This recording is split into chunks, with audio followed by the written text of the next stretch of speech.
Secretary General Jens, дорогая Irina Sherbakova, добро пожаловать в Berlin.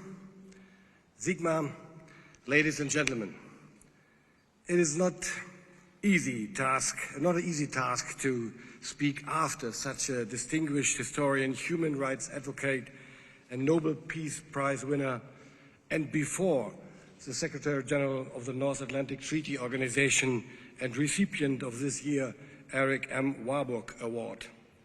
If you like, my role tonight is to build the bridge between the laudation and the award ceremony. Building bridges, Jens. It is the key term of the evening and is exactly, Sigmar, what the Atlantic Bridge has been doing with great success for more than 7 decades. Sigmar Gabriel mentioned it at the beginning. For the past 72 years, the Atlantik-Brücke has spanned a bridge over the Atlantic by bringing people together for the joint transatlantic project and by promoting mutual understanding through personal encounters. Over the years, these efforts have contributed to the strengthening of our freedom, security, trust and friendship. And the same, Jens, is true for you. I don't want to repeat what Irina Sherbakova said. Rather, I would like to share 3 personal memories from the past 15 months in which we worked together. They also illustrate the path Germany has taken in the context of our Zeitenwende. The first time we met was on my 2nd day in office as Germany's Minister of Defense. It was a very, very cold January day, and we both participated in the Ukraine Defense Contact Group meeting at Ramstein Air Base. I was very new in my job, but one thing was immediately clear to me. Jens is a man who speaks his mind and who stands up for his beliefs and his values. Right from the beginning of the war in Ukraine, every member of the alliance knew when the going gets tough, we can count on NATO and we can count on Jens. Jens, since day one, we have continuously worked together to support our brave Ukrainian friends so that Ukraine can prevail in this war and can build a peaceful future. I believe that the situation in Ukraine is Europe's most decisive strategic issue today. That is why Germany is front and center when it comes to helping to resolve this issue. Be it through our defense system ranging from Gepard, Leopard to IRIS-TSLM to Patriot, of which we have only recently decided to send a 3rd one to Ukraine. Be it through our training of military personnel in Germany, or be it through delivery of humanitarian goods. Let me also highlight how glad I am that the US Congress has passed the $61 billion aid package for Ukraine. This decision could save thousands of Ukrainian lives at a time in which Russia's determination to win this cruel and bloody war shows no sign of fading. Ladies and gentlemen, it is our joint task to ensure that when this war is finally over, Russia will not be the one to dictate the terms of settlement. Therefore, our support cannot and will not falter. Jens, you have witnessed firsthand the transformation of Germany's security and defense policy over the past decade. You know how far we have come from negotiating the Wales Summit Declaration to actually spending more on our armed forces this year than ever before. And I can assure you, I'm working very hard to increase this level of defense spending substantially.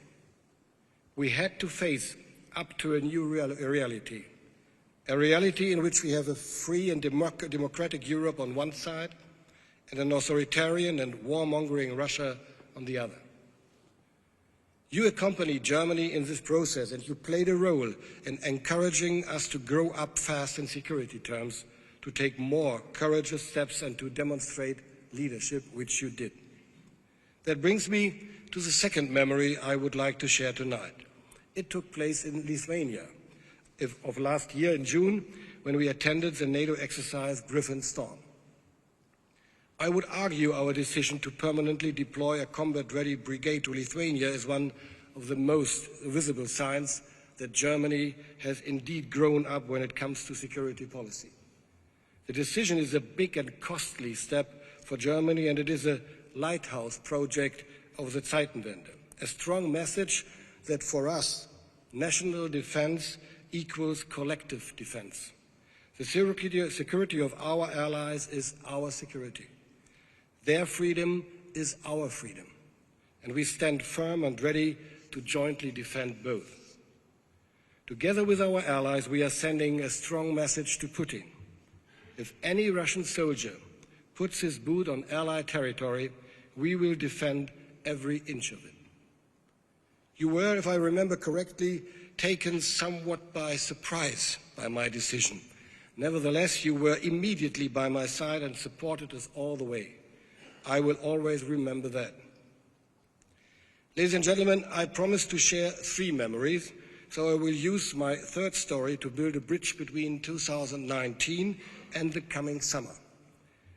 As a first representative of an international organization to speak to both chambers of the US Congress in 2019, you gave an impressive speech to which I listened carefully back then.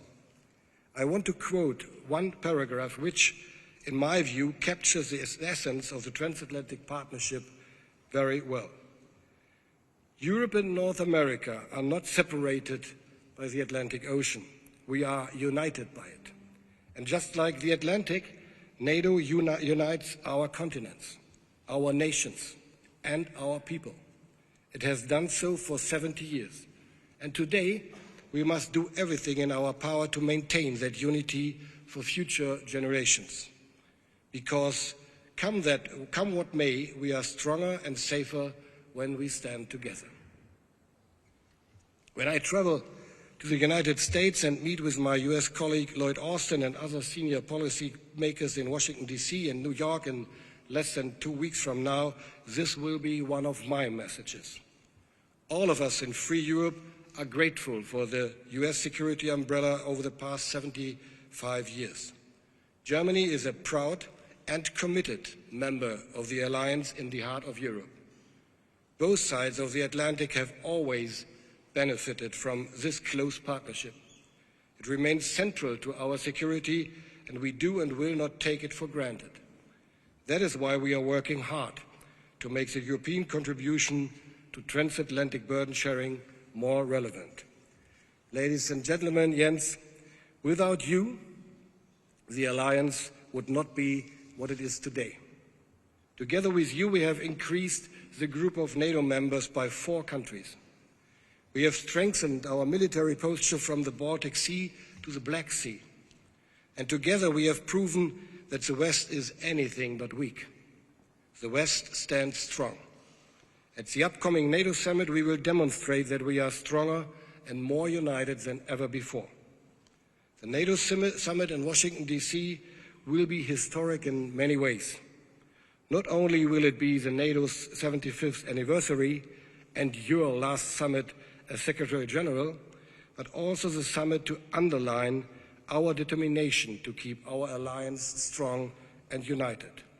Jens, please accept my warm congratulations on the Eric M. Warburg Award, and thank you for your leadership, for your commitment to build bridges for our security and our freedom. Thank you.